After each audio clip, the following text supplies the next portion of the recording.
আসসালামু আলাইকুম আমার প্রিয় বোনেরা। আশা করছি আল্লাহ তাআলার অশেষ রহমতে সকলেই ভালো আছেন এবং সুস্থ আছেন। বৃদ্ধ বয়সে বিবি সারা খাতুনের গর্ভে হজরত ইব্রাহিম আলাইসাল্লামের এক পুত্র সন্তান জন্মে। তাহার নাম ছিল ইসমাইল আলাইসাল্লাম। ইসমাইল আলাইসাল্লামের দুই পুত্র ইয়াশা ও ইয়াকুব আলাইসাল্লাম।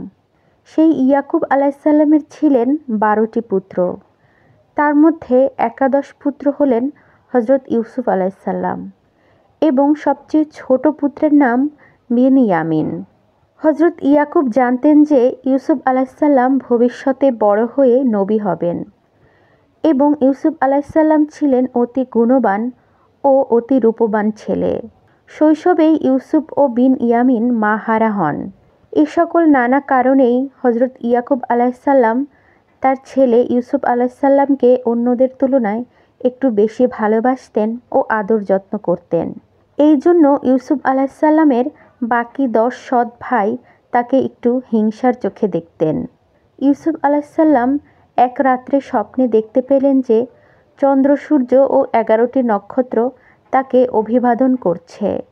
পরদিন তিনি তার বাবার কাছে গিয়ে কথাটা বললেন। ইয়াকুব আলাইসাল্লাম তার স্বপ্নের কথা শুনে খানিকক্ষণ চিন্তা করে বললেন, তোমার পিতামাতা ও 11টি ভাইয়ের চাইতে তুমি শ্রেষ্ঠ হবে, কিন্তু সাবধান থাকো, এই স্বপ্নের কথা যেন তোমার বাকি ভাইয়েরা জানতে না পারে, কারণ যদি তারা জানতে পারে তাহলে তোমার বিরুদ্ধে চক্রান্ত করতে পারে।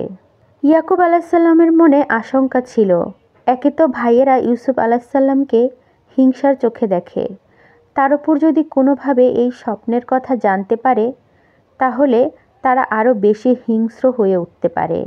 কিন্তু সাবধানতা থাকা সত্ত্বেও ভাইয়েরা কিভাবে যেন স্বপ্নের কথা জানতে পারল এবং তারা পরামর্শ করতে লাগলো কিভাবে ইউসুফ আলাইসাল্লামকে তাদের মধ্য থেকে সরিয়ে দেওয়া যায়।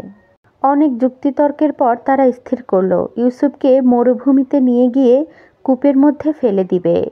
এইরূপ পরামর্শ করে তারা পিতার নিকটে গিয়ে বললেন, আব্বা, ইউসুফ তো এখন বড়সড় হয়েছে, ওকে আর বাড়িতে রাত দিন না রেখে আমাদের সঙ্গে পাঠিয়ে দিন, সেখানেই সে খেলাধুলা করবে, আমরা তাকে দেখাশোনা করব।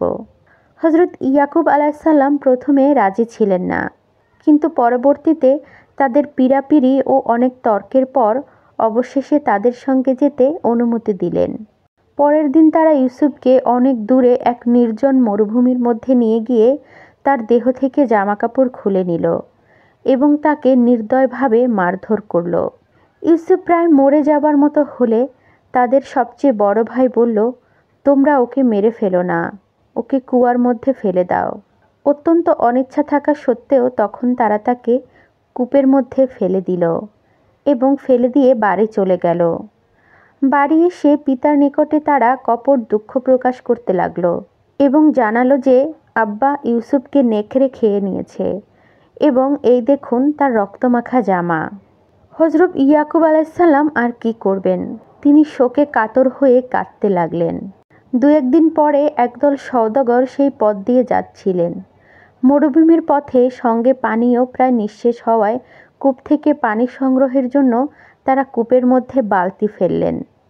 সেই সময় খোদার আদেশে ইউসুফ আলাইসাল্লাম তাদের বালতির মধ্যে উঠে এলেন। ওদিকে তার 10 ভাই তখন সেখানে ভেড়া চড়াচ্ছিল।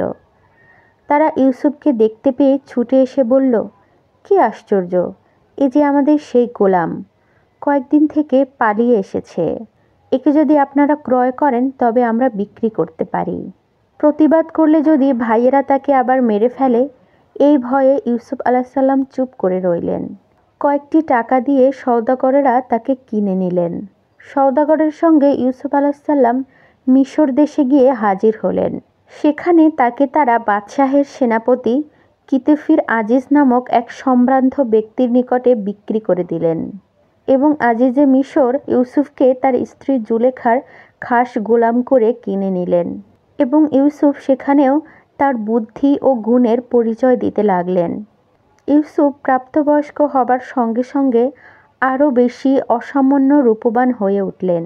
তার অপরূপ শ্রী লাবণ্য দেখে তার প্রতি প্রভুপত্নী জুলেখা দিন দিন আকৃষ্ট হতে লাগলেন। একদিন তিনি তার প্রতি আনুগত্য হওয়ার জন্য অনুরোধ জানালেন, কিন্তু ইউসুফ আলাইসাল্লাম সে কথায় একেবারে কর্ণপাত মাত্র করলেন না। জুলেখা নানা প্রকার প্রলোভন দিয়েও তার মন জয় করতে পারলেন না। একদিন জুলেখা ইউসুফ আলাইসাল্লামকে ঘরের মধ্যে নিয়ে 7টি দরজা বন্ধ করে দিলেন এবং তাকে কুপ্রস্তাব করলেন। কিন্তু ইউসুফ আলাইসাল্লাম তার প্রস্তাব প্রত্যাখ্যান করে বন্ধ দরজার দিকে দৌড় দিলেন এবং আল্লাহ তাআলার অশেষ রহমতে সেই বন্ধ 7টি দরজা একের পর এক খুলে গেল এবং শেষ দরজাটির সামনেই আজিজে মিশর কিতফির দাঁড়িয়েছিলেন এবং তাদেরকে এই অবস্থায় দেখে ঘটনা জানতে চাইলে জুলেখা ইউসুফ আলাইসাল্লামকে দোষারোপ করলেন এবং ইউসুফ আলাইসাল্লামের বিরুদ্ধে স্বামীর নিকটে অভিযোগ করলেন। কিন্তু আল্লাহ তাআলার অশেষ রহমতে ইউসুফ আলাইসাল্লামকে নির্দোষ প্রমাণ করার জন্য 6 মাসের একটি বাচ্চা শিশু ইউসুফ আলাইসাল্লামের পক্ষে সাক্ষী দিলেন এবং ইউসুফ আলাইসাল্লাম নির্দোষ প্রমাণিত হলেন এবং আজিজে মিশর কিতফির এই ঘটনা সকলকে চেপে রাখতে বললেন। কিন্তু ক্রমে ক্রমে ইউসুফ জুলেখার এই কাহিনী প্রকাশ হয়ে পড়ল। মিশরের অনন্য রমণীরা জুলেখাকে দোষ দিতে লাগলো, ছি ছি করতে লাগলো। জুলেখা যখন জানতে পারল যে তার সম্বন্ধে অপর মহিলারা অন্যায় আলোচনা আরম্ভ করেছে, তখন তিনি তাদের জব্দ করার জন্য ফন্দি আঁটলেন। তিনি একদিন তাদের নিমন্ত্রণ করলেন এবং তাদেরকে ফল খেতে দিলেন, সাথে একটি ছুরি দিয়ে বললেন ফল কেটে খেতে। এবং তারা যখন খেতে আরম্ভ করল, ঠিক সেই সময় জুলেখা ইউসুফকে ডাকলেন। ইউসুফকে দেখে মেয়েরা এত বিস্মিত ও মুগ্ধ হলো যে তারা খাবার কাটতে গিয়ে নিজেদের আঙুল কেটে ফেলল। তারা বলাবলি করতে লাগলো, এত রূপ, এত সুন্দর, এ মানুষ নাকি ফেরেশতা। জুলেখা সেই সুযোগ নিয়ে বললেন, তোমরা আমাকে দোষী করেছিলে, এবার তো তোমরাও দোষী। নিমন্ত্রিত মহিলারা এবার সত্যি সত্যিই লজ্জা পেলেন। ইউসুফের প্রতি নারীদের এইরূপ আসক্তি ও জুলেখার আসক্তি দিন দিন আরও বেড়ে যাচ্ছিল জানতে পেরে আজিজে মিশর কিতফির কোনো উপায়ান্তর না পেয়ে নিরপরাধ ইউসুফকে কারাবাসের হুকুম দিলেন। ইউসুফকে কয়েদখানায় নেওয়া হলো। তার সঙ্গে আরও 2টি যুবককে কারাগারে প্রেরণ করা হলো। একদা রাত্রে সেই যুবকটি স্বপ্নে দেখল। সেই স্বপ্নের কথা ইউসুফকে জানালো। একজন বলল সে যেন আঙুর থেকে রস বের করছে এবং অপরজন বলল সে যেন মাথায় বয়ে রুটি নিয়ে যাচ্ছে। কতগুলি পাখি সেই রুটিগুলো ঠুকরে ঠুকরে খাচ্ছে। ইউসুফ খোদা তাআলার কৃপায় প্রগাঢ় তত্ত্বদর্শী হয়েছিলেন। তিনি স্বপ্ন বৃত্তান্ত শ্রবণ করে বললেন, তোমাদের একজন শীঘ্রই মুক্তি পাবে এবং বাদশাহের সঙ্গী নিযুক্ত হয়ে তাকে শরবত পান করাবে। অপরজনের ফাঁসি হবে এবং তার মাথা পাখিতে ঠুকরে খাবে।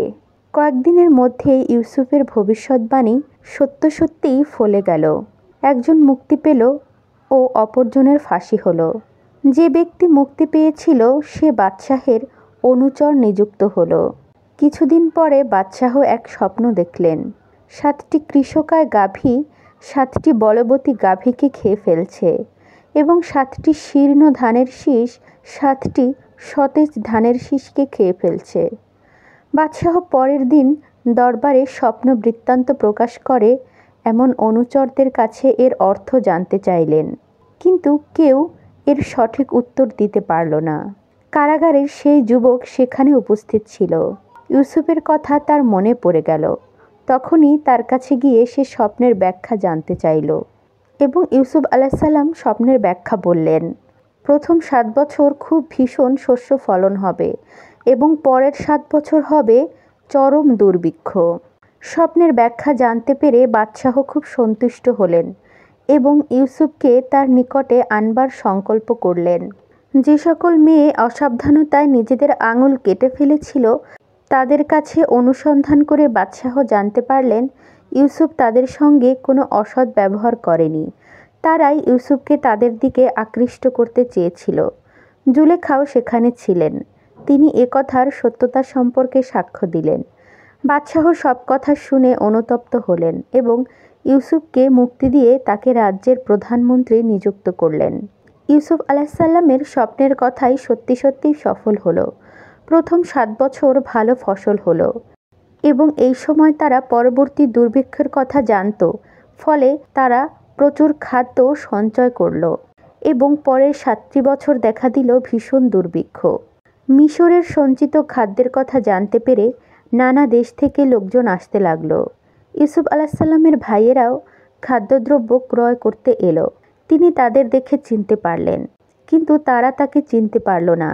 তিনি ভাইদের খাদ্য দিয়ে বললেন, আবার যখন আসবেন তখন আপনাদের ছোট ভাইকে নিয়ে আসবেন, তাকে না নিয়ে এলে খাদ্য পাবে না। এই বলে অনুচরবর্গের দ্বারা কিছু অর্থ গোপনে খাদ্যের স্থলের মধ্যে পুরে দিলেন। তারা বাড়ি গিয়ে তাদের পিতাকে মিশরের শাসনকর্তার অনেক গুণের কথা বর্ণনা করল এবং এবারে ছোট ভাইকে নিয়ে যাওয়ার জন্য বলে দিয়েছেন সে কথাও জানালো। হজরত ইয়াকুব আলাইসাল্লাম তাদের পূর্বের কাজ স্মরণ করে ছোট ছেলে বিন ইয়ামিনকে তাদের সঙ্গে যেতে দিতে রাজি হলেন না। খাদ্যের বস্তা খোলার পর তার মধ্যে টাকা দেখতে পেয়ে তারা খুবই অবাক হলো। পুনরায় খাদ্যের অভাব ঘটলে তারা তাদের পিতাকে গিয়ে শক্ত করে ধরে বলল, আব্বা, আপনি ছোট ভাইকে আমাদের সঙ্গে যেতে দিন। খোদার নামে শপথ করে বলছি, আমরা তাকে অক্ষত দেহে ফিরিয়ে নিয়ে আসব।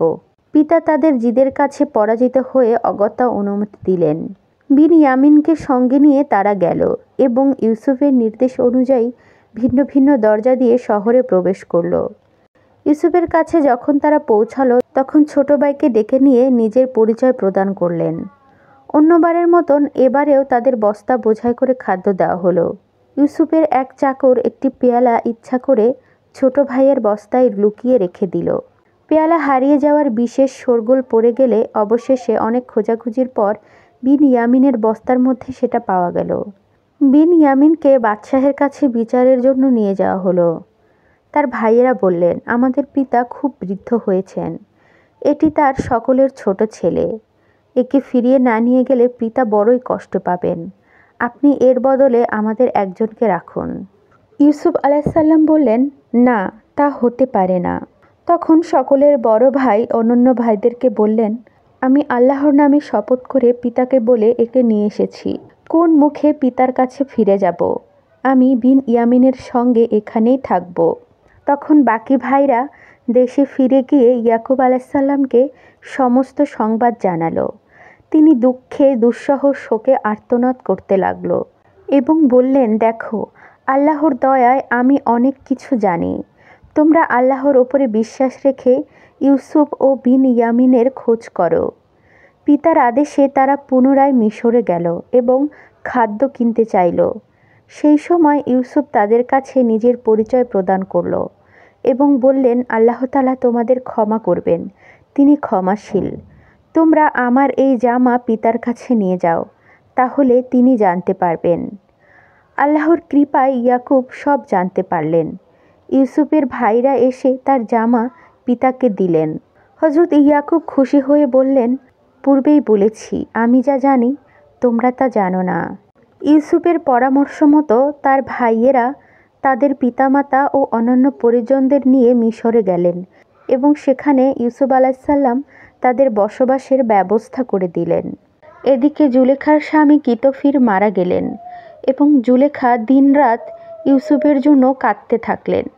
ইউসুফের জন্য দিনরাত কাঁদতে কাঁদতে জুলেখা একসময় অন্ধ হয়ে গেলেন এবং একসময় সর্বস্ব হারিয়ে পথে নেমে এলেন। এ কথা জানতে পেরে ইউসুফ আলাইসাল্লাম জুলেখাকে তার কাছে নিয়ে গেলেন এবং আল্লাহর অশেষ রহমতে জুলেখা তার হারানো রূপ ও চোখের দৃষ্টি ফিরে পেলেন। পরবর্তীতে জুলেখার সাথে ইউসুফ আলাইসাল্লামের বিয়ে হয়েছিল কিনা সে সম্বন্ধে কোরআনে কোনো স্পষ্ট বর্ণনা নেই। তবে ইউসুফ ও জুলেখার প্রেম কাহিনীতে জুলেখার একতরফা ভালোবাসাই ছিল। ইউসুফ আলাইসাল্লাম কখনোই জুলেখার ডাকে সাড়া দেননি। তো ভালো থাকবেন আমার প্রিয় বোনেরা। এই ছিল ইউসুফ আলাইসাল্লামের জীবনী এবং ইউসুফ জুলেখার প্রেম কাহিনী, যেটা বলা হয় আসলে তাদের প্রেম কখনো ছিলই না, যা ছিল জুলেখার একতরফা ভালোবাসা ছিল। সবসময় 5 ওয়াক্ত নামাজ পড়ুন, আল্লাহ তাআলাকে অন্তরে ধারণ করুন। ভালো লাগলে আমার চ্যানেলটি সাবস্ক্রাইব করে দিবেন, আমার জন্য একটু বেশি বেশি দোয়া করবেন। আসসালামু আলাইকুম।